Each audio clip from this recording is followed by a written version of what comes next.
Welcome to the Stumbling Spirit, contemplations on the path of resilience. Whether you realize it or not, you are resilient. It's your birthright. As you take in your next breath, know this truth. It's not only about your capacity to overcome difficult situations, but it's about your courage to do the necessary work to heal, learn, grow, and move forward. What you gain is invaluable wisdom. And it's through these hard stumbles in life that we often discover a new purpose that aligns with our spirit. My name is Fabio da Silva Fernandez, Reiki Master, Mindfulness Coach, and Mystical Explorer. Join me as the Stumbling Spirit podcast highlights the lives of extraordinary people like you, sharing transformative stories and beneficial practices of resilience to guide you on your wellness journey.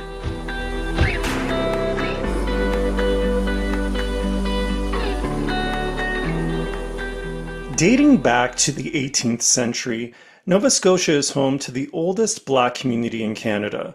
While most fled northward after the American Revolution and the War of 1812, some deportees and migrants from the Caribbean also settled in Nova Scotia.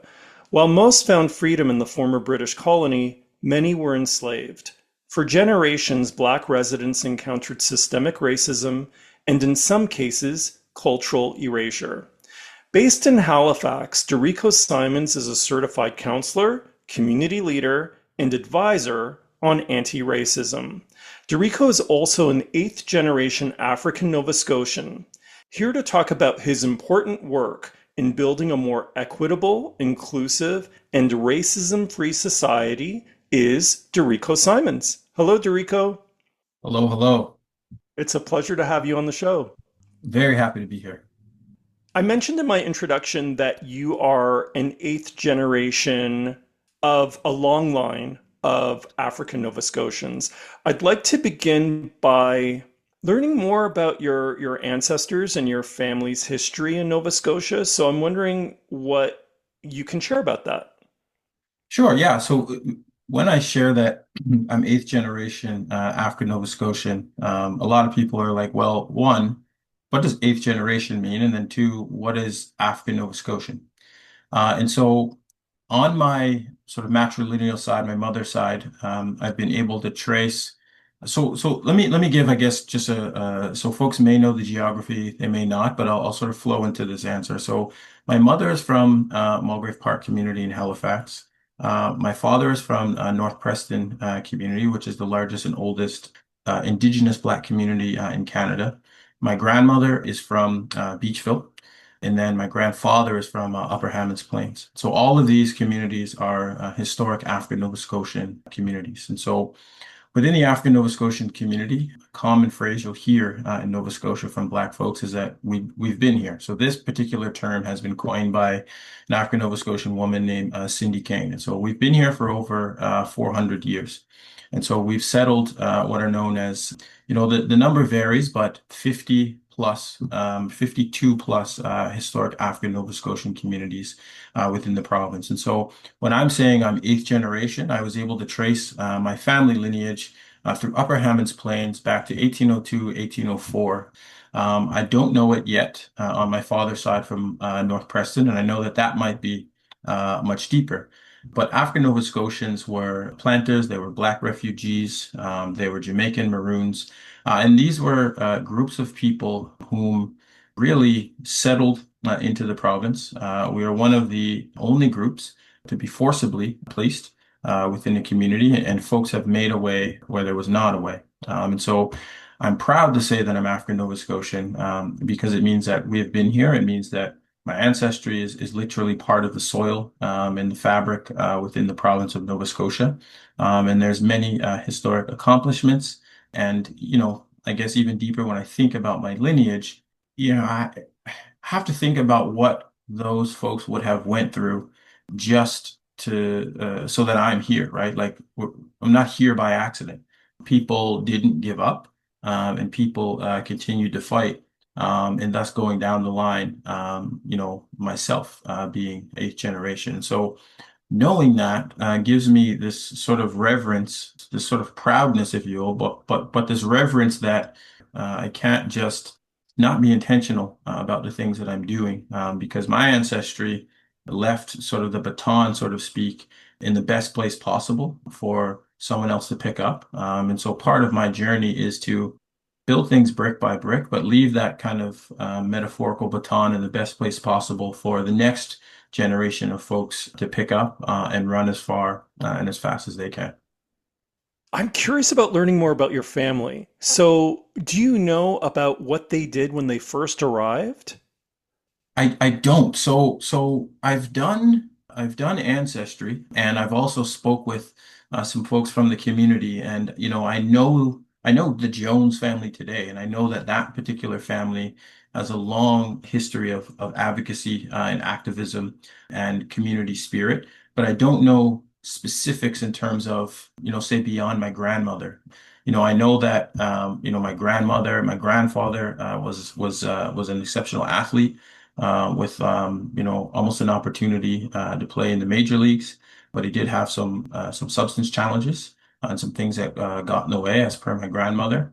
And I know that my grandmother was a community person, still is. My grandmother's still alive today. She's served the church for as long as I know. She's been involved in community for as long as I know, and she was a nurse by trade. And I even think about my mother. My mother worked, in the school board as I was growing up and serving and supporting kids. So when I at least think about from that particular standpoint, it makes a little bit of sense in terms of why I'm doing or why I'm doing the things that I'm doing, because I can see it sort of in the lineage in terms of what some of those folks have done. But what I've not done yet, and I say yet because I'm going to, is to see what each of the folks deeper into my lineage were doing and see if it matches up. But I have not done that deep part yet. I asked the question because of the long line that you have in Nova Scotia. And when I was doing my research, of course, as a Canadian, many people might think of Viola Desmond as a historical figure because she is also on our $10 bill. Her image is on the $10 bill. And what listeners might be surprised to learn is that segregation was pervasive in Canada.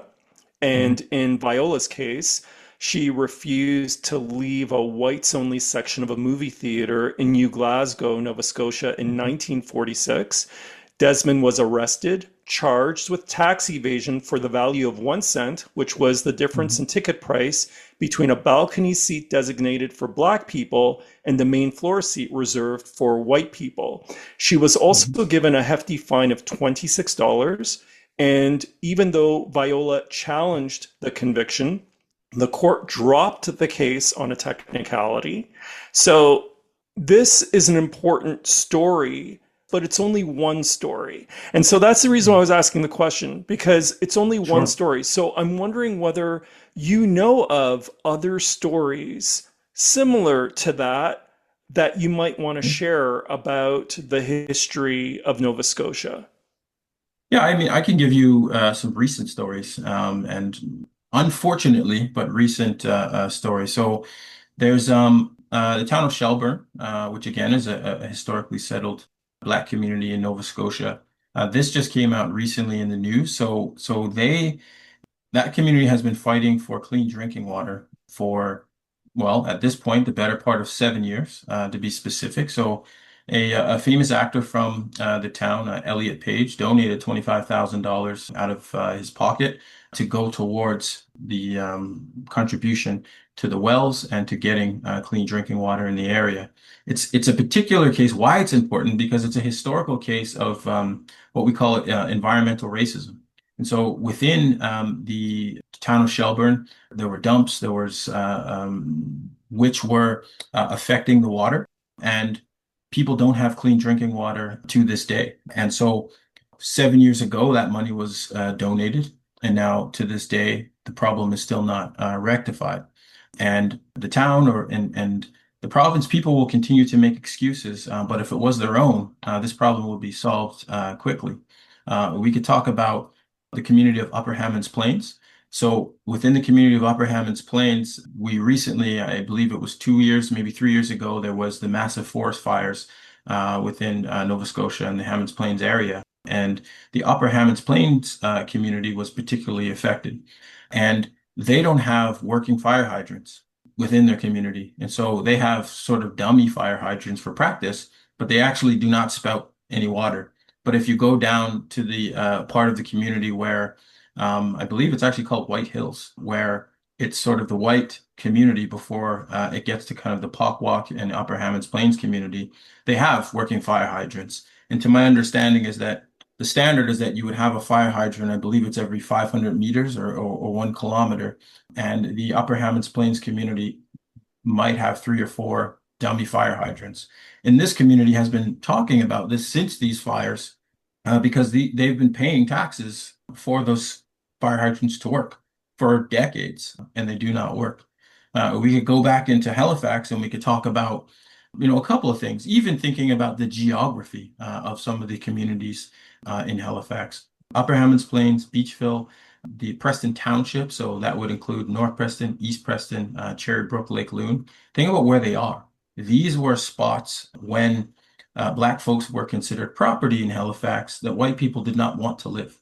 And Black folks were given this land, tilled the land, and made a way and made it a community. And now they're being gentrified.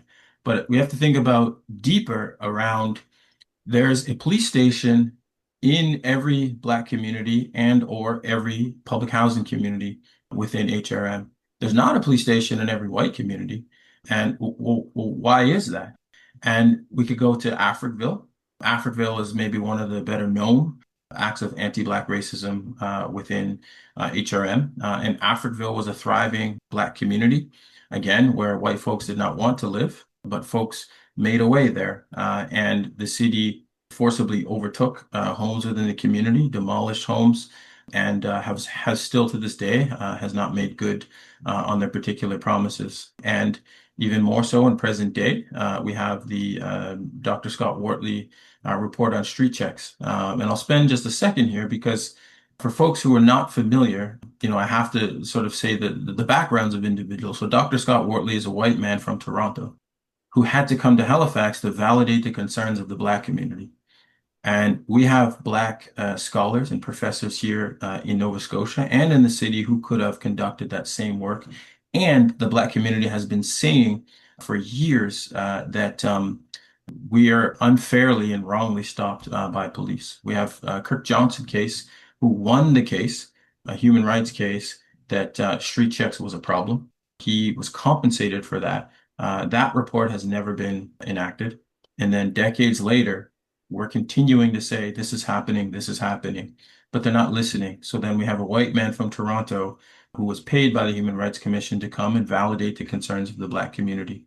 And within this space, I was involved in conversations that were hosted by the then Minister Fury, the Justice Minister within the provincial government. And he would not put a stop to street checks. The Black community was telling him. And then again, we bring in another white man, Chief Justice at the time, Michael McDonald, whom I know, and I'm not saying anything disparaging about him. He's a good man. However, again, we bring in another white man to validate the concerns of the Black community. And almost immediately after he rendered his legal opinion on it, street checks were stopped. And street checks, just to qualify it for people who may not know, there's always been vague definitions, but street checks are monitoring of somebody and taking notes.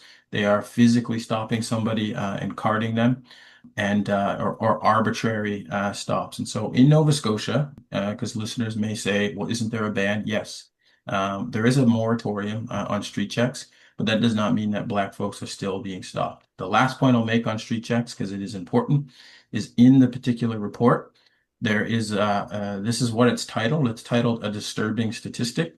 And that statistic is that in an 11-year span from 2006 to 2017, 1/3 of Halifax's entire Black male population was charged with a crime, which is so ridiculous. 1/3 of the entire Black male population in an 11-year span. We're not saying that Black people are committing more crimes. We're saying that Black people are over-policed and over-surveillanced. And there's a particular term called panoptical power, sort of that threat that you're always feeling like somebody is watching you. There's a whole sort of study on this, and there's that feeling that we have, but there's actually the reality in a report to back it up. 6 to 7 more times would be stopped than white folks. And so absolutely, we can go back into history, but then we can also talk about things that are happening right now that people are passive about, and that people will turn a blind eye to. I'm really glad that you covered that timeline because it's important for us to know about it. And, it's shocking to me when I hear about the water issues that communities like Shelburne and Upper Hammonds Plains are experiencing because water is life. And I Right. am glad that you underscored the fact that it is environmental racism because we know that within Canada, there are still Indigenous communities that don't have clean running water, which is That's right. baffling to me. And so That's right. when I hear that, it's just, and it does relate to the Africville story. So just for our listeners, Africville was one of the oldest black settlements in Nova Scotia, and it was demolished in the 1960s to put up new developments, so they said. And it wasn't until, I believe, 2010 that the African Nova Scotian community were given a formal apology for that. So, I'm really glad that you highlighted all of that because it does show the systemic racism that still exists up until this day. And you also highlighted the over policing and the high numbers of people within the Black community being charged by the police. I'm wondering whether you have any more thoughts around Africville and the legacy that it's had on the African Nova Scotian community. So Africville is one of those things that may never go away. Even if the community receives all of the things that they need to sort of rectify the situation, you're never going to be able to take away the harm that was caused. You're never going to be able to take away the trauma that people have experienced. And you're never going to be able to fully take away what could have been. And people owning their homes versus now being kicked out of their homes and now renting in public housing, we have to think about quantifying the dollar value to owning a waterfront property in downtown Halifax, but then also thinking about the generations of people that were affected and what they could have been, because there's many folks within white communities who are able to pass down generation from generation to generation assets. And those assets have real value. And so if families were able to then pass down assets to folks within the African Nova Scotian community, it may have changed the complete trajectory of somebody's life versus going from owning to then being put into public housing. And I grew up in public housing for 22 years, and I can tell you that it's very, the people are dignified, but the way that the corporation treats people is not with dignity. And it takes years to get maintenance and to get things done.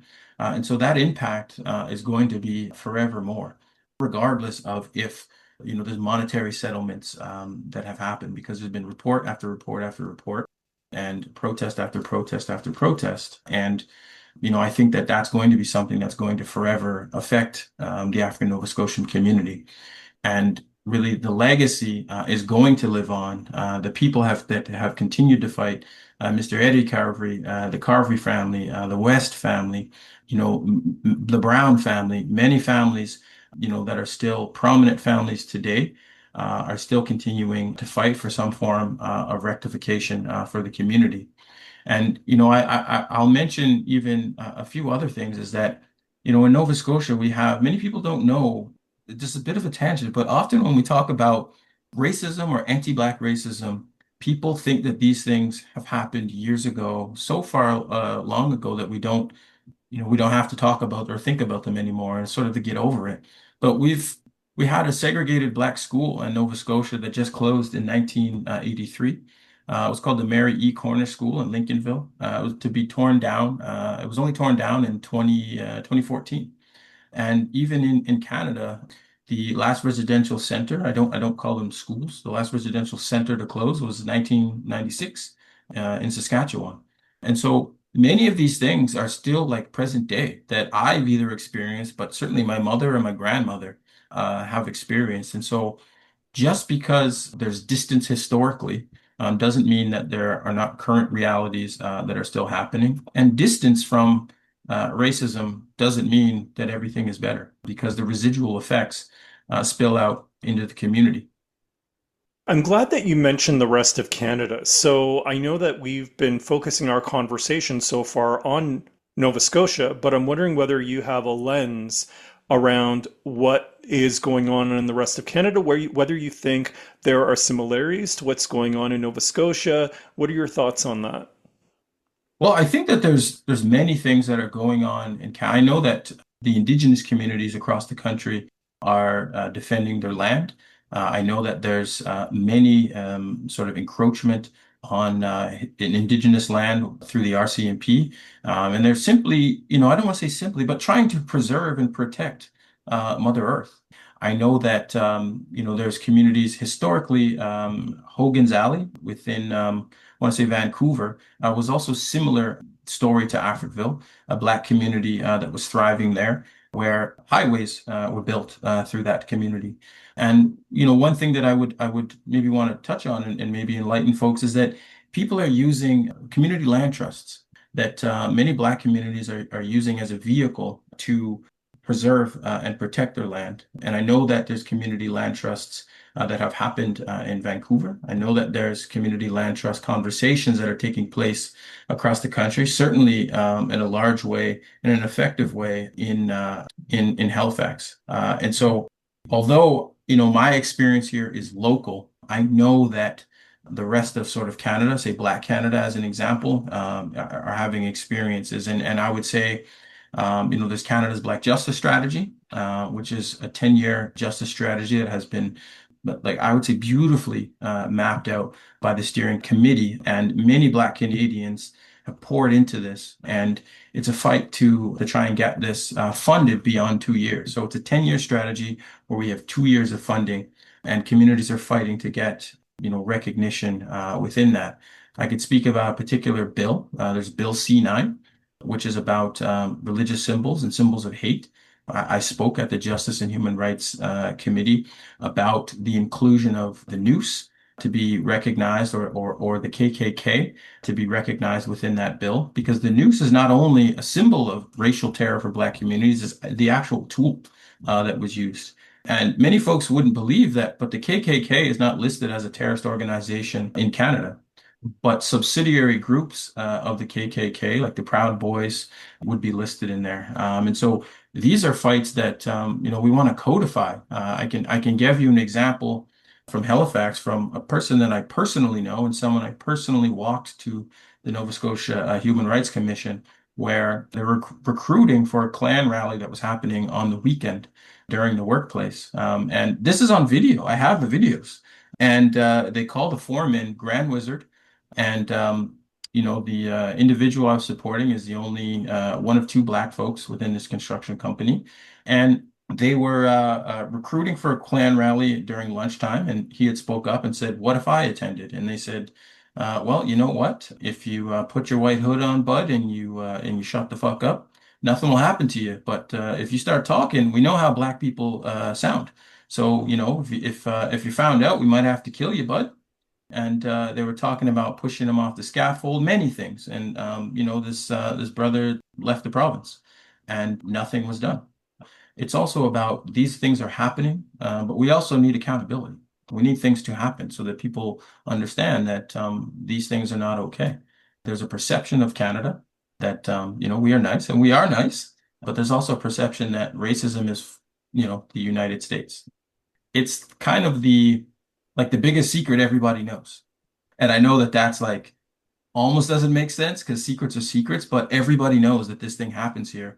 But we're very passive in terms of dealing with it. And the last thing I'll say sort of about this part is just that how I've phrased this in the past is that in the winter time, if the streets are not plowed and salted and sidewalks are not plowed and salted, in a timely manner to sort of meet citizen expectations, the city is up in arms. People are on Facebook, social media, saying, disparaging things about the city. They're calling, they're emailing, I need my sidewalks done. But if we know that 1/3 of the Black male population in Halifax has been charged with a crime, or if we know that there are Indigenous communities across the country who don't have clean drinking water, or if we know that Black people make up 3% of Nova Scotia's population, but nearly 14% of the incarcerated population.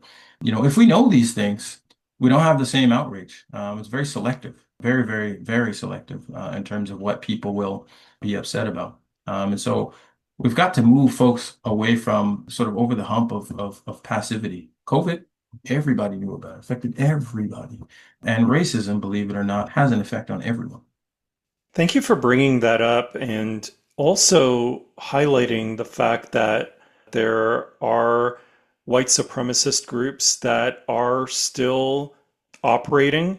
There was a recent expose, and I forget what the publication was, but and I can't remember the journalist's name, but she went undercover and discovered that there are quite a few cells in the Montreal area.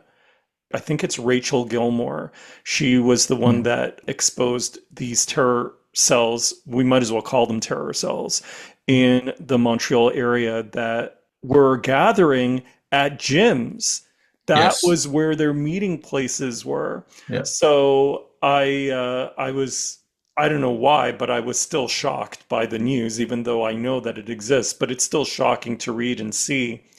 I wanted to circle back on something that you said. What is a community land trust and what is the Mhm. legal leverage? Yeah, so I'll do my best here because I understand sort of the basics. I would say the basics of it. So when something is in a trust, it can't be touched by any sort of anything outside. So people might put money in a trust. They might put assets in a trust, and legally it's protected because it's in a trust. And your corporation can own a trust. I believe a person individually, an organization can own a trust, and so the community land trust, the idea around it is that they'll put the land within a trust. And so if the land is in a trust, that is protecting it as an asset from sort of outside development, government interference. You can't touch it because now this land is now in a trust. The Upper Hammonds Plains community has one of the, I'd say one of the best examples in Canada. Maybe I'm biased because it's only up the street from where I live, but they've put some of the land and historic community of Upper Hammonds Plains within a trust. This was led by Curtis Wiley and his team. And now they're building a development on there that's going to benefit the community monetarily, also provide affordable housing for folks in their community, and then also created jobs. But the idea of the land trust is that the land sort of gets swooped out from underneath, put into a trust, and then it gives the community an opportunity to kind of stop, think, and pause about what we're going to do with that and what can we actually do with that. If it's not in a trust, then that can leave it open for sort of development, encroachment and or gentrification, or really any harm can be done to it because it's not legally protected. So land in a trust has become one of the vehicles that folks in Halifax, folks in Truro, across the province have been sort of striking up and using as a vehicle. There's even a land trust within Halifax led by Trino Morton and New Roots CLT. They are also working to try and acquire a parcel of land, specifically parcel D. We have Cogswell development, redevelopment happening, which is a massive, one of the biggest in the city. And that land trust is trying to get a parcel so they can build affordable housing, sorry, a development of affordable housing to be able to benefit for the community. So I guess in summation, it's really a vehicle that protects the land so that people are able to develop it, do what they want with it, and protect it from any future harm. I want to learn more about you. Can you tell me about the outreach that you do in the community? Yeah, absolutely. So I'll start back a bit. So I'm a father. So I have two children. I have two boys, 9-year-old and a 2-year-old, and then I'm married. And I grew up in public housing for 22 years. And so that particular foundation really helped to ground me in terms of the outreach. And we get to the outreach, but helped me develop a perspective, helped me develop resilience. It's a challenging environment, I guess. What I'm saying is if you can make it from public housing, like you can almost make it anywhere. Is kind of what I want to say is it's challenging environment. So it helped provide me the perspective and the opportunities through the recreation centers and whatnot to develop some of the skills that I use and still have today regarding outreach into the community. And so some of the outreach that I do formally is sort of justice related. Often we'll be fielding calls from individuals around issues related to injustice that they're experiencing, maybe questions that I might be able to answer. Also, when violence happens, so namely gun violence, there has been a ton of gun violence, I would say, over the past 10 years, many homicides, many deaths. I try to be involved as much as I can and using my clinical background to support community however I can in those particular environments. I advise on a lot of different things and consult with folks as it relates to instances of violence and or mental health within the community. And I'm a mentor to some folks. Yeah, my outreach is really around social issues. It has always been around social issues, be that poverty, violence, employment, a lot of different things. And so I'm trying to offer as much as I can to folks in the community. I was saying to my wife the other day is that, I'm kind of shared between the family and the community. Sometimes that can be a challenge, but my outreach is really around kind of the social realm of things that people might be experiencing, housing as well. You're talking about the social realm and you doing outreach for the community. And I want to get your insights on a term that has really been used a lot in the last number of years called intersectionality. And I'm wondering whether you have thoughts on that term and what it means to you and how that contributes to your work with Mhm. marginalized communities. Yeah, I think intersectionality is very important because, what it's saying to me is that people can exist with multiple identities. I'll give a quote. So I was saying this to someone the other day. So there's somebody in the community that I very value very much, but his name is Robert Wright. And Robert Wright is a well-known social worker. He's also a gay African Nova Scotian man. And one of his quotes that he had said, and it was highlighted in a newspaper, and I brought it up to him before, but it really, for me, highlighted intersectionality, is that he said, "I'm too busy being black to be gay." And I was thinking, wow, that's a really profound quote to think about because he's talking about struggling with those two particular identities because many folks may speak to him sort of, if you will, the black side of him, but may also forget about the other intersectionalities or identities that he may be experiencing. And I think going into community with the understanding is that people are holding many different identities and trying to be as inclusive, as impactful, but as also effective as you can is really learning about what intersectionality is, not being so narrow-minded and focused on one particular aspect of a person, but in understanding that people exist across multiple different communities, across multiple different identities, has helped me be as effective as I can be in working with people, and also understanding the needs that individuals may have. And even thinking about the intersectionality of being an African Nova Scotian woman. There are different things that women experience that men do not experience, and there are different things that African Nova Scotians would experience versus a Caucasian woman. I think I have a good grasp of the understanding of intersectionality, but it's the application of applying that when, going in to serve, and I say serve on purpose, to serve and support people through the different challenges that they may have. You just talked about the application of intersectionality in the work that you do to serve the community. And I was going to ask you, what challenges does that present you in your work? I would say that it would be contextual and also dependent because there may be times when there's an immediate crisis and you have to sort of act on your feet, and you may not be understanding of all of the different identities or intersectional things that people are experiencing. But you've got to have an idea of, okay, I'm in this particular community, I'm serving this particular population, and this instance has happened. So what might folks be experiencing here? And so because I've been involved in community for so long, I have a general understanding of who's who in each community and may be able to gather information and insight quickly. But the application of that is kind of processing as you're doing the work or building the plane as you're flying. Sometimes that may need to happen. But if you have a prolonged period of time, building relationships over time can help with understanding who people are and what the issues that you're dealing with.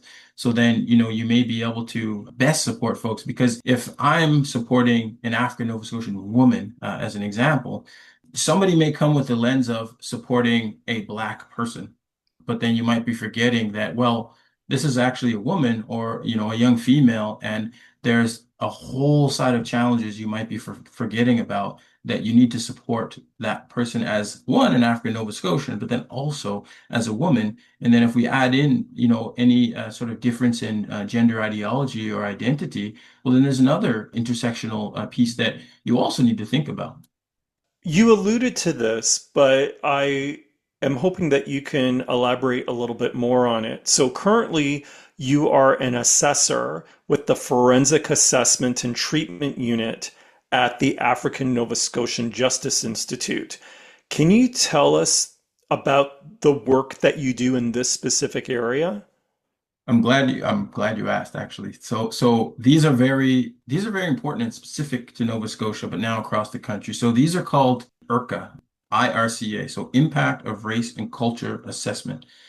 And so I've been doing these for 4 or 5 years or so, and maybe a little bit more than that. And so what these are is that these help the courts, one, arrive at an appropriate sentence for Black folks being sentenced within the court, but then also help unpack that individual's entire life, identities, communities, and maybe what I'll sort of do is walk through the process of it.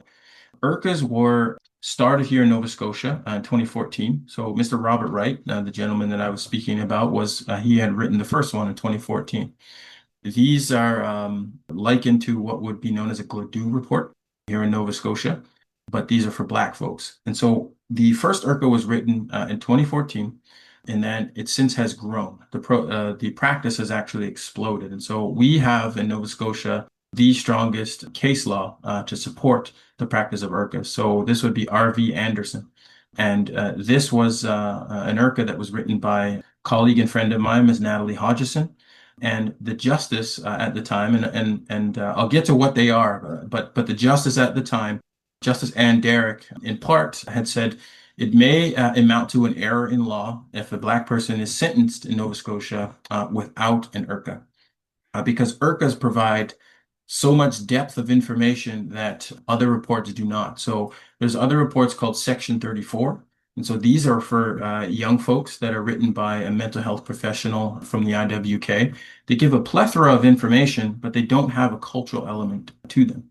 And so in IRCA, what the process, I'll talk about the process and about what this is within the process. So these are pre-sentence reports. So the individual has already pled guilty or have been found guilty, but they have this report that helps the judge arrive at an appropriate sentence.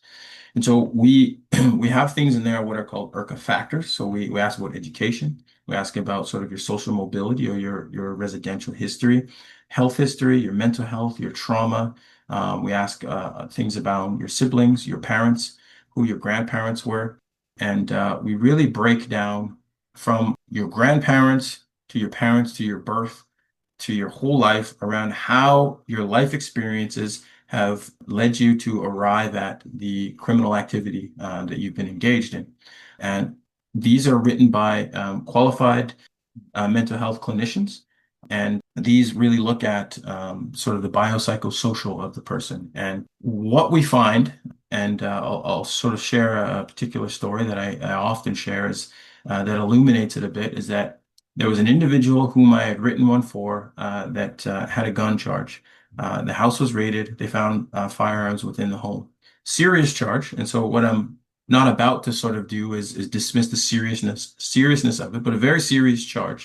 And if the courts only saw individual A and gun charges, and they're a black individual, statistics say that that individual is going to get a much harsher sentence, compared to a white person.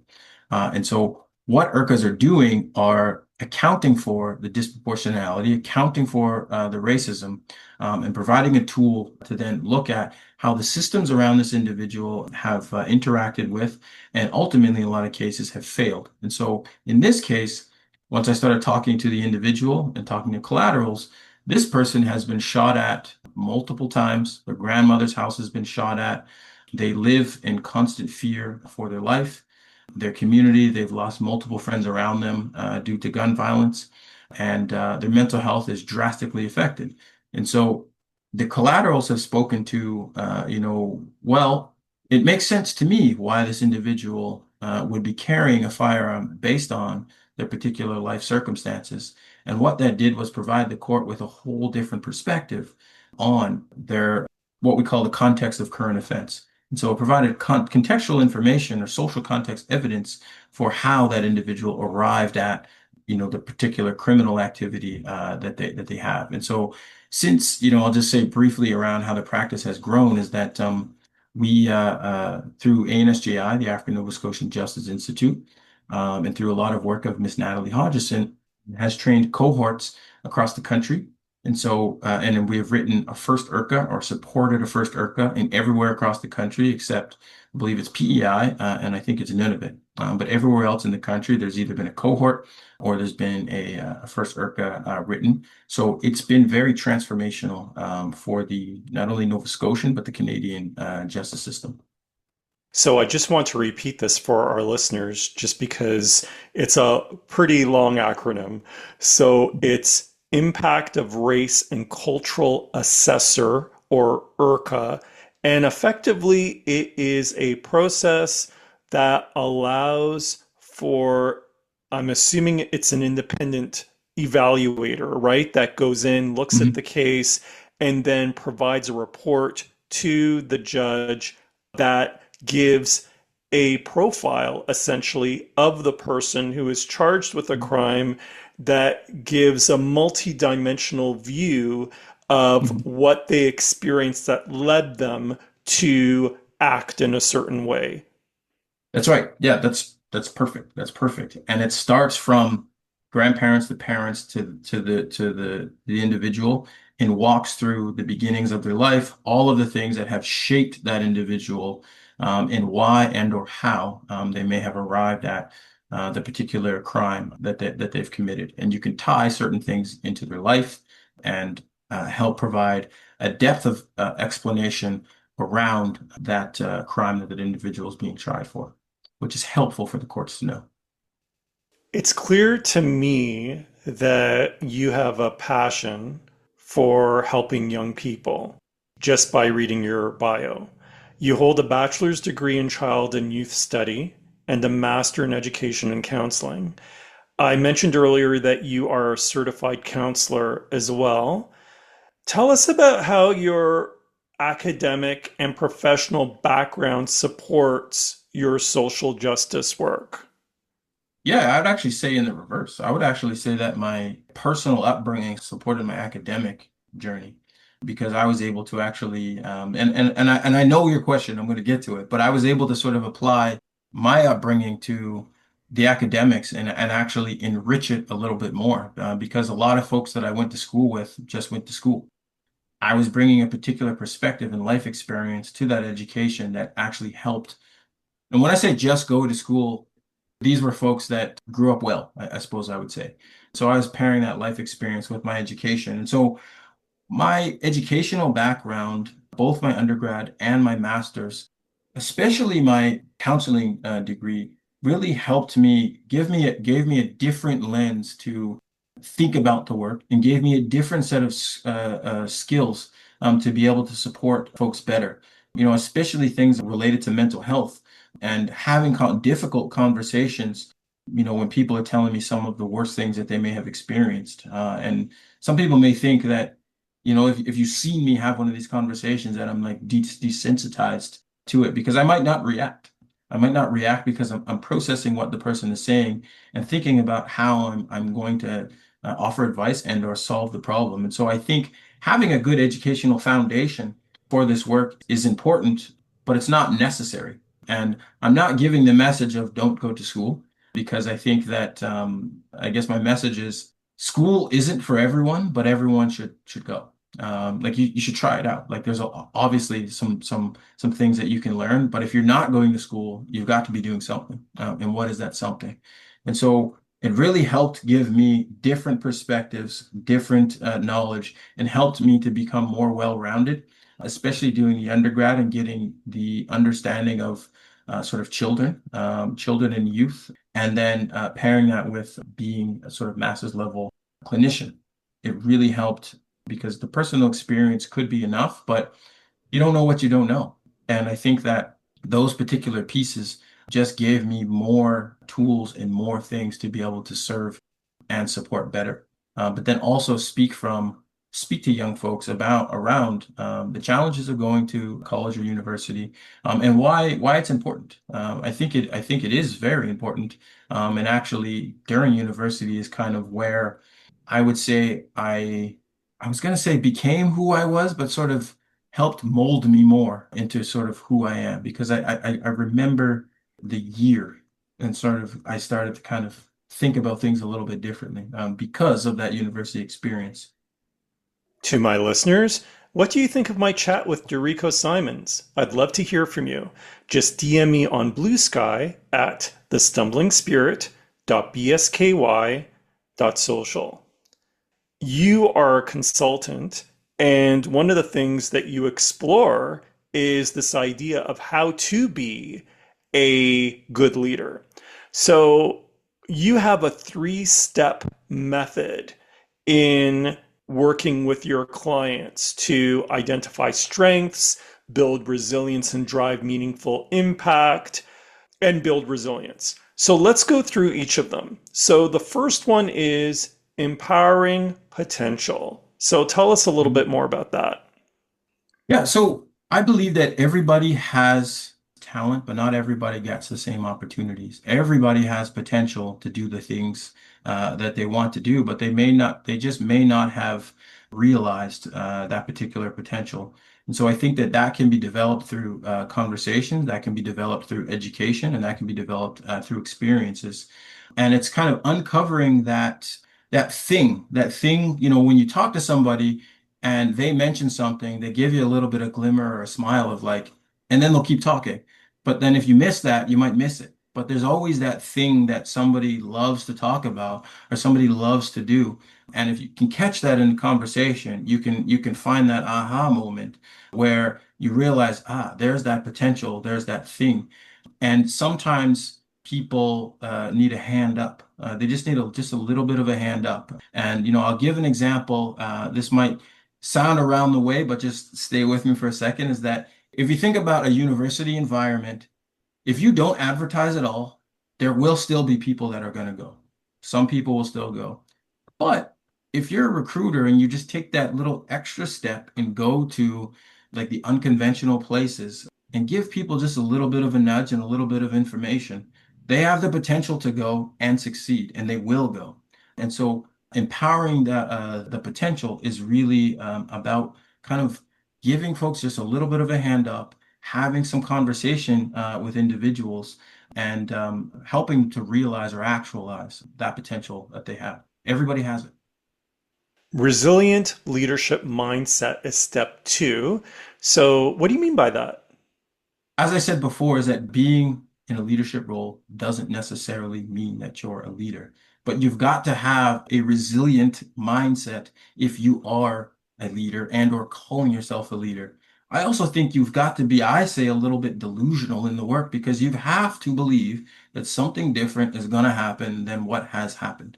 And so you've got to, there's a fellow I've listened to called David Goggins, and he's like an ultra marathon kind of runner. And he talks about callousing your mind.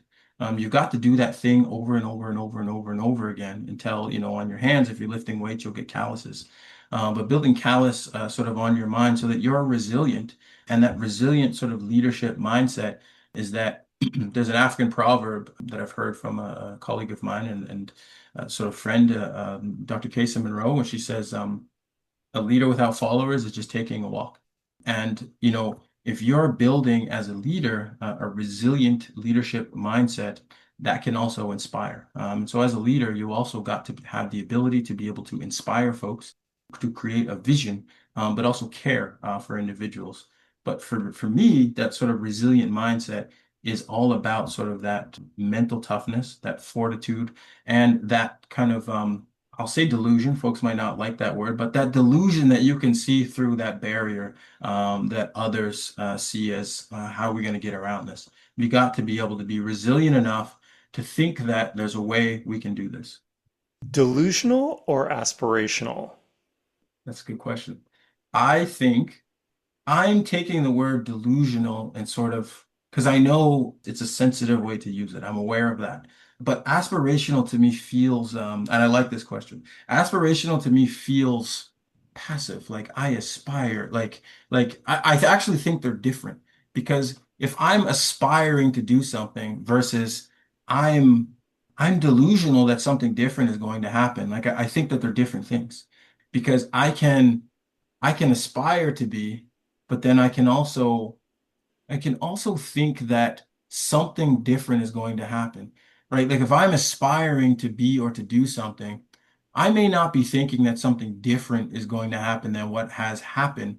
I'm just saying I'm going to be an astronaut or I'm going to be the first to do something. I can aspire to that. But if I'm saying I'm going to be sort of delusional about it, is that I'm going to have the delusional qualities that I'm going to think that something different is going to happen that has never happened.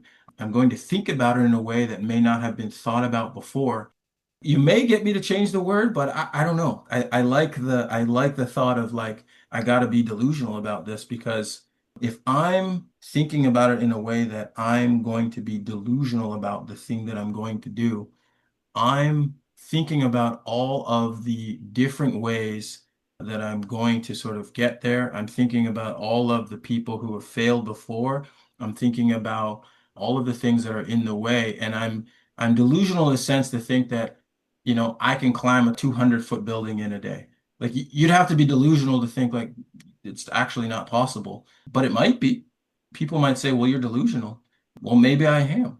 But if I don't think about it in that way, then I'm actually placing limitations on sort of the things that I can do. And so maybe that's it for me is that if I'm aspiring, I can aspire to do it, but it feels finite in a way. If I'm delusional about the thing, I'm dreaming. I'm off in dreamland and I'm gonna figure something out. It might be unconventional, but I'm sort of off in dreamland, if you will. Step three is continuous growth. So elaborate Mhm. on that. Never stop. I think that continuous growth is that if, especially as a leader, we arrive at a place that you've made it, you become complacent. You don't want to become complacent at all, but especially in a leadership role. And so the continuous growth is really about never believing that you're finished, never stopping, because there's always more to learn. People who feel as though they've made it, people who feel as though they've done it, you may develop some form of complacency, and then you may not continue to strive for more. And so that notion of continuous growth is literally just that, continuing to keep growing. I can even relate it back to anti-racism or anti-black racism or cultural proficiency, whatever, folks want to call the training, is that like if you're not having a growth mindset around continuously growing and understanding, I'm never going to be culturally proficient in someone else's culture, but I have the mindset of I want to learn as much as possible so I can be the best ally possible.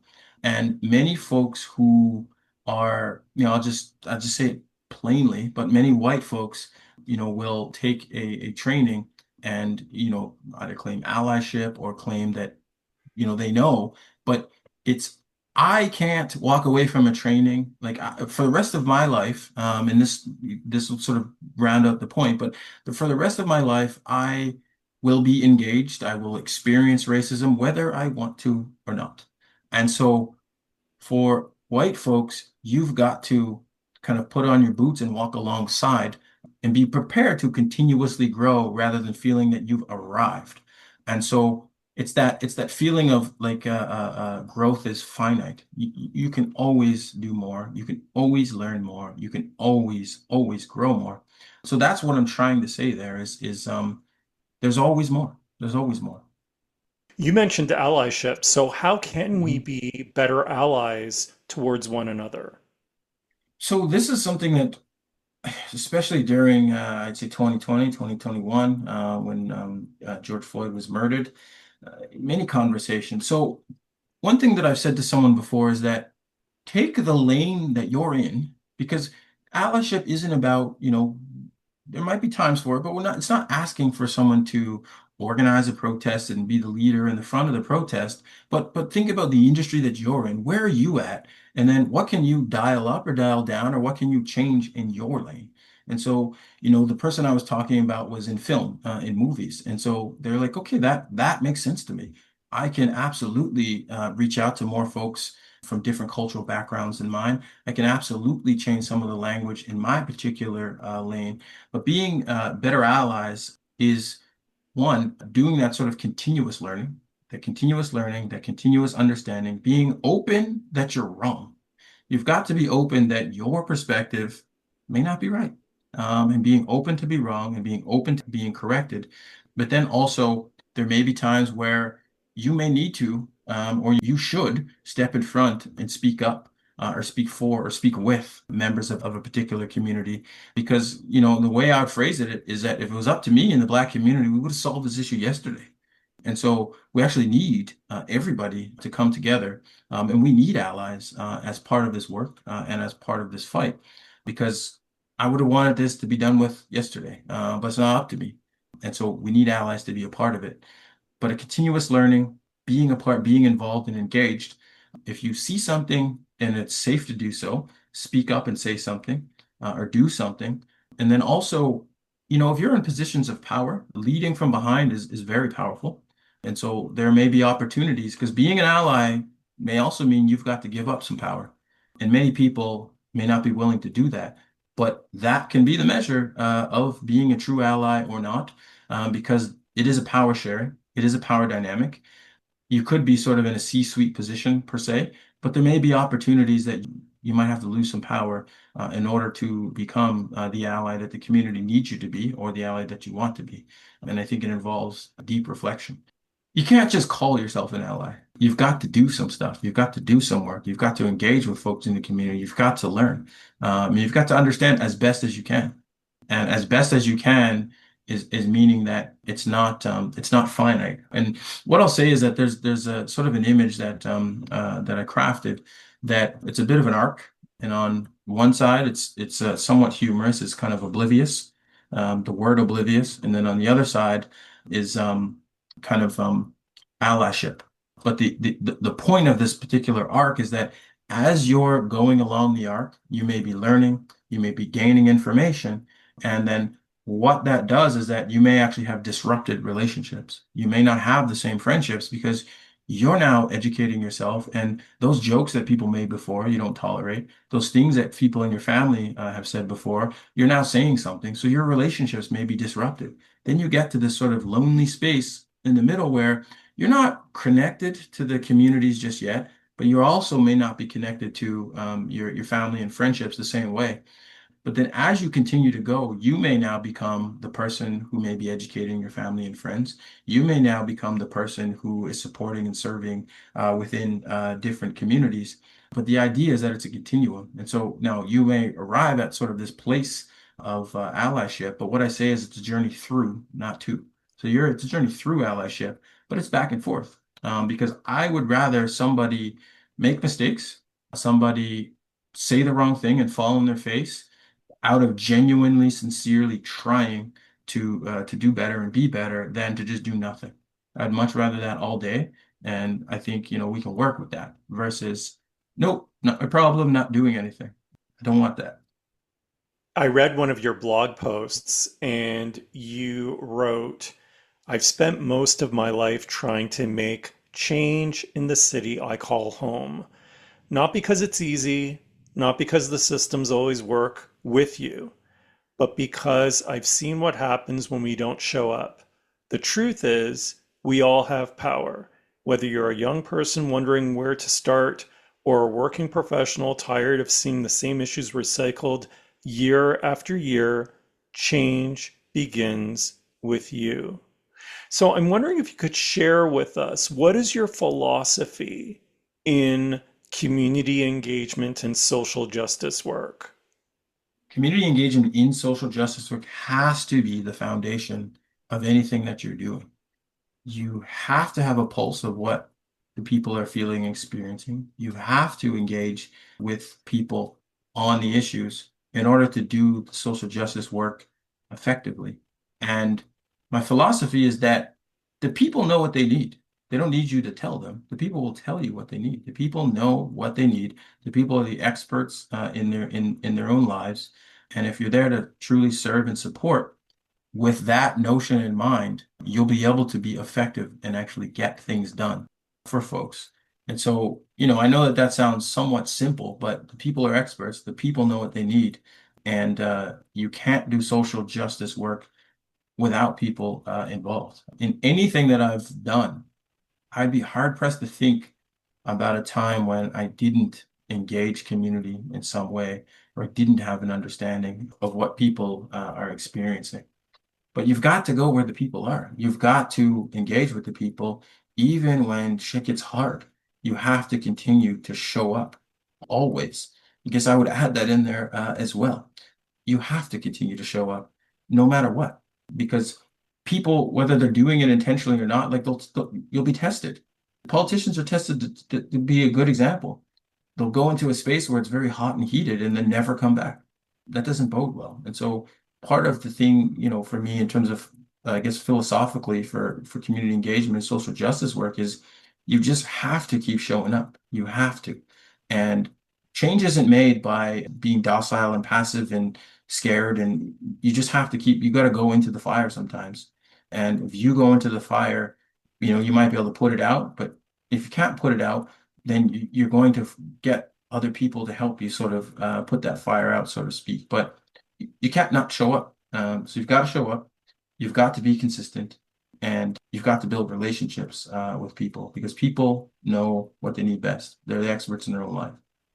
Building relationships, but also building trust. Trust it can take your whole career to build it, and you can lose it in a second. Trust in community is important. And, I've seen trust go the best when people have integrity and when people have commitment. Commitment to me is doing that thing you said you're going to do long after you said you're going to do it. People say a lot of amazing things when the cameras and the lights are on and they're on the podcasts. And then when all that goes away, they don't follow through on that commitment. You don't have integrity. And people will automatically, you'll lose trust right away. If you said that you're going to do it, then do it and be there when you said that you're going to be there. Trust in community and relationships in community are not built overnight, but they're also not built by running away from hard issues.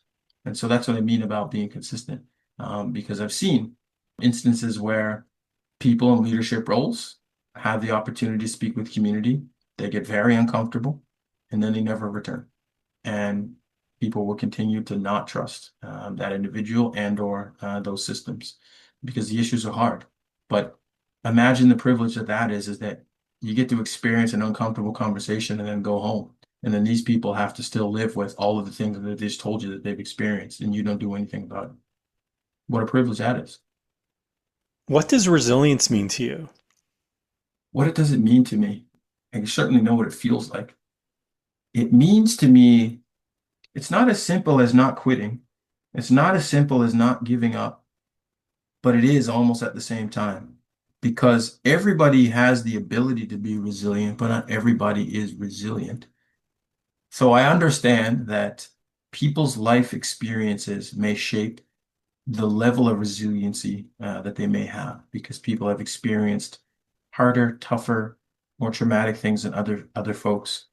And I know that it does not need to be trauma and sort of challenging upbringings that can make people resilient, but I believe that humans are built to be challenged because we start to evolve.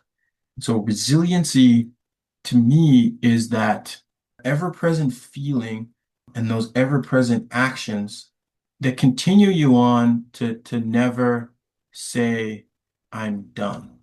And if you do, you pick it back up as fast as you can and you continue to go. I think it's a quality that everybody has, and I think it's a quality that everybody uses to a degree. But I think it's factual that there are some people that are much more resilient than others. I actually have on my arm tattooed as "Only the strong survive," and I got that at a young age. And I guess maybe I didn't realize, but I was developing resilience at that time. One of the things I'm exploring this season is the relationship between compassion and resilience, Hmm. and how compassion can influence resilience. So I'm wondering if you have any thoughts on that. This is interesting, very interesting, because there's the notion of compassion fatigue. I think there is a relationship between the two. And I think that do you need to be compassionate to be resilient in general? Do you need to be compassionate to be resilient towards community work per se? Do they need to exist together? My answer is maybe more questions, to be honest, rather than directly answering it, because I think that you need to have a level of compassion for yourself to be resilient. I think that's my answer. This is a really good, I'd say, thought exercise and exchange. I'm curious about what your practices of resilience are. I would say that right now in my life, I'm practicing resilience through things that are not traumatic. So that would be exercise, that would be long distance running, that would be through all of the work that I'm doing.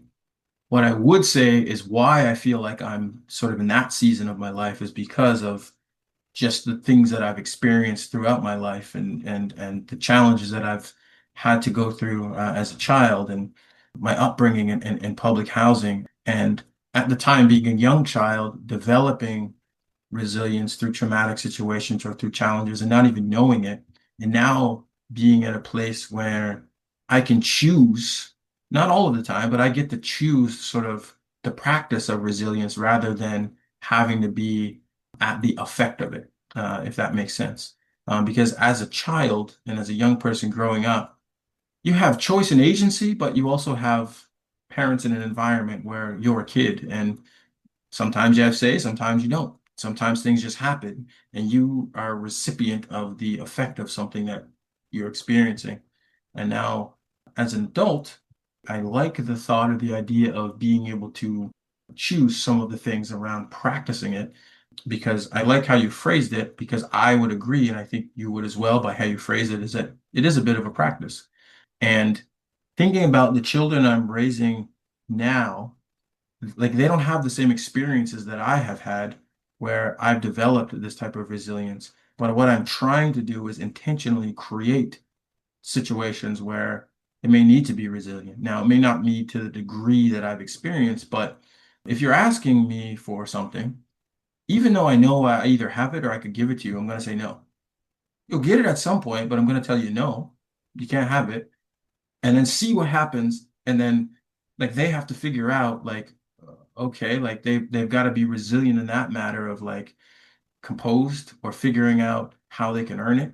There's also sports for them as well. And I've always had the thought of, ooh, when I have kids, I don't want them to live in the environments that have the challenges that I have had. But those challenges and environments helped give me the mindset and drive I have today.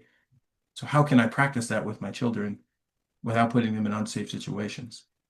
So, I would say I have, I guess, the privilege at this point in my life of choosing the things around practicing that. And mainly it's around sort of physical exercise. And then I would say you've got to be resilient in the kind of work and sort of field that I'm in. And mentally, you've had to have dealt with some of the things you've experienced in order to show up in the lives of other people in a constructive, positive, and effective way.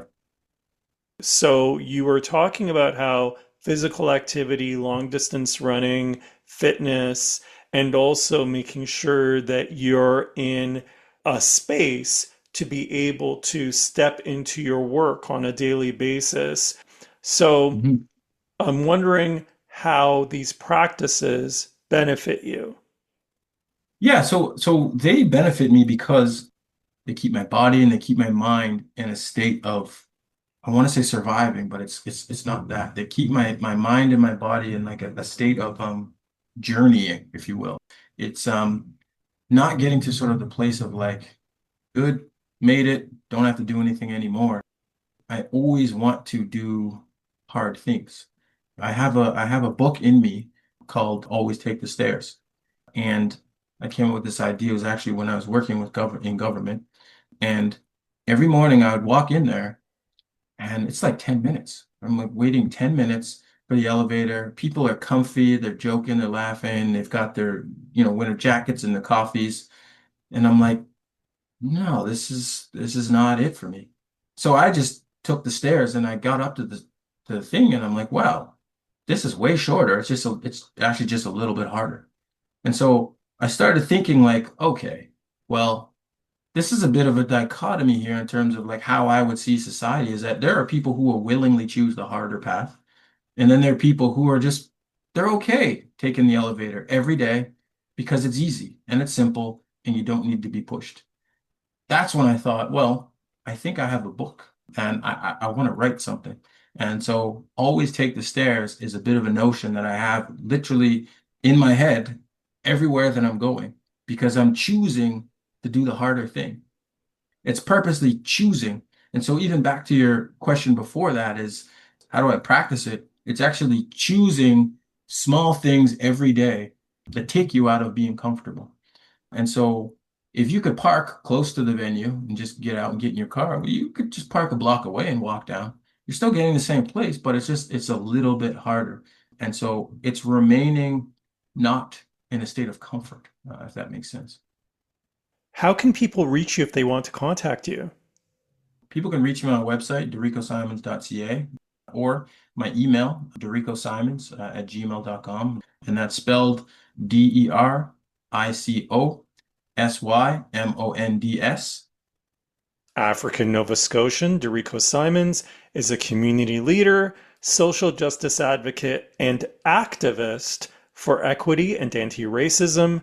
Thank you so much for coming on the show. I really appreciate it. Thank you for sharing your story, your insights, your expertise. Thank you. Thank you. Thank you for listening to The Stumbling Spirit, Contemplations on the Path of Resilience. This is Fabio da Silva Fernandez. Join me again for another episode of transformative stories and beneficial practices to guide you on your wellness journey. If you wish, you can follow and DM me on Blue Sky at thestumblingspirit.bsky.social. Until next time, take a deep breath and another step forward on your path of resilience.